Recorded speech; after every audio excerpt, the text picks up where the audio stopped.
I did want to share an experience about a museum visit that I had fairly recently.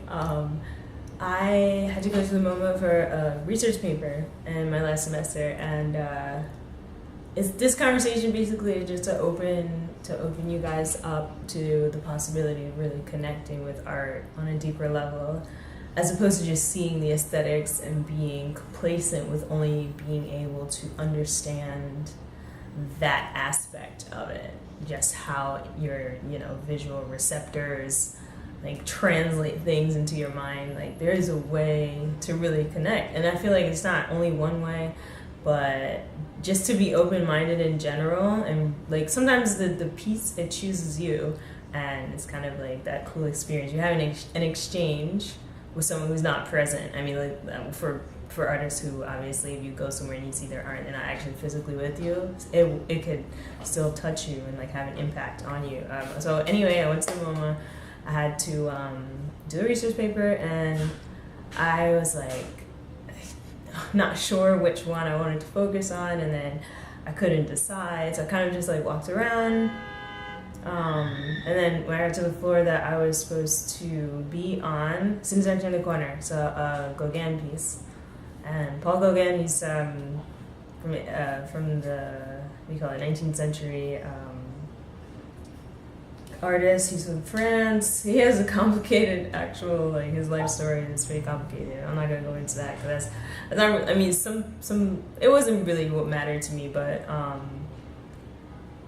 so when I saw it, I was like, that's the one. But I took a roundabout anyway, just to see, like, just to make sure. I'm sorry, it's so hard for me to look at the camera. Like, I always do this. Anyway, and I knew it was the one. And like the first step in analyzing the piece in regards to the paper was to just, take it at face value and make a few assumptions that you were gonna answer based on your research later on in the project. And some of my assumptions included that there was something about the girls. It's a portrait of a woman. It's entitled "The Seed of the," I don't know how to say it, Arewa, R-E-A-O. No, I'm sorry, R-E-A-R-E-O.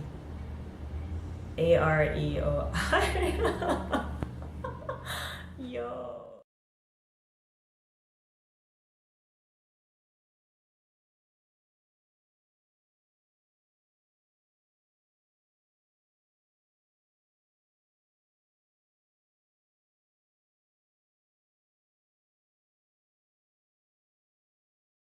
Called The Seed of the Arewa. I'm just gonna say Arewa, and you'll know what I'm trying to say.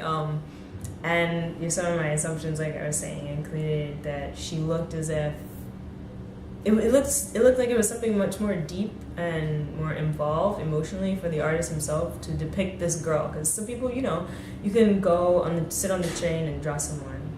If you don't have an emotional connection to that person, then I feel like literally if you're keen enough that if you look at that piece that they did, the drawing, that you will kind of be able to tell that it was not a deep connection. But with this painting, I was like, this girl is she's thinking about something. There's something deep and mysterious about her, and it looks like also from the artist's point of view that he was depicting her in a way that showed that she was important to him. It's like technically the painting style, he was not into depicting things that were realistic.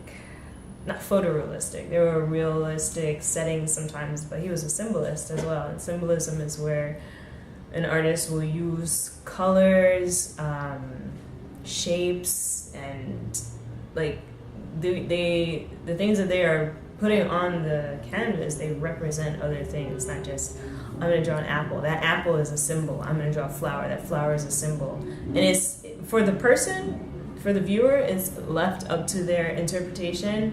However, for the artist, it could be anything. It could be cryptic. It could be, something that isn't in the general lexicon of human knowledge, where you'd be able to reference it and be like, oh yeah, apples means Eve. I don't know, whatever. Something like that. So that's a cool thing about art, but I felt like the more I studied about it and answered the questions that I initially had, I started to realize that I was right about a lot of the things that I was saying. It turns out the backstory of this piece, I actually like it. It's a little taboo, but that was like a young wife that he had taken, a liking to or had fallen in love with when he went to Tahiti. And the story goes that she was very quiet and mysterious. She also had a crude sense of humor, and she also could be guarded at times. Like, she was just a little bit of everything. And I feel like that plain stare that she seemed not so plain to me. It was, I don't know, I thought it was dope. I think it's pretty cool. And another thing that I found out is that it's actually it's a very quintessentially symbolist piece of artwork, as in the way that he chose to put mangoes in I think it's on the bottom.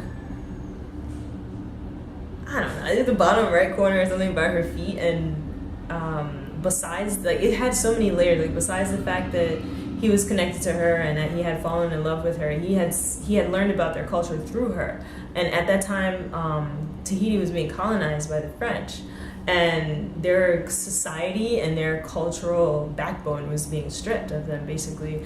And they were having a rough time to try and circumvent Christianity and that influence in order to not rekindle, but maintain the fire, literally, of what they know to be theirs in their culture. And he felt like she was okay with accepting the missionary messages about Jesus, because she just enjoyed that there was a consideration of divinity. But I lost track of that. So basically, one of the legends that she told him about was that this god named Oro, he was looking for a beautiful human wife, and he came down from a rainbow, literally, and found one, and they would rendezvous under a mango tree, hence the mangoes. And the fact that the composition kind of is shaped like this, and it points to her, it's kind of like that god had come from the sky. And I feel like Gauguin related to the god, because he was like, yo, this is my, well, obviously my human wife, but this is my Mecca. This is the woman that I think is most interesting, the most beautiful, the most this and that.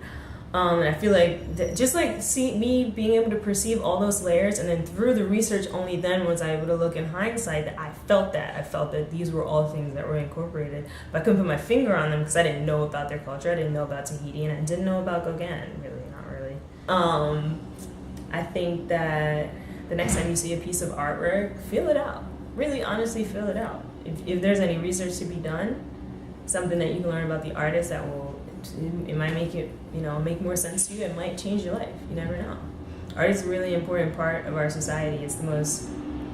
It represents us. It reflects us, our society. It reflects our changes, things that we want to keep the same. It's a mirror for everything, literally, and every artist is important. I used to be really judgmental about art styles when I was younger. I used to be like, oh, that doesn't look realistic, so I don't appreciate it. Now it's completely different, and I myself are trying to incorporate more different kinds of styles into my own artwork. So I wouldn't say that I'm just an illustrator or just a painter or just a this or that. I'm gonna try a little bit of everything, because you never know. I don't feel like there's only one way to express anything.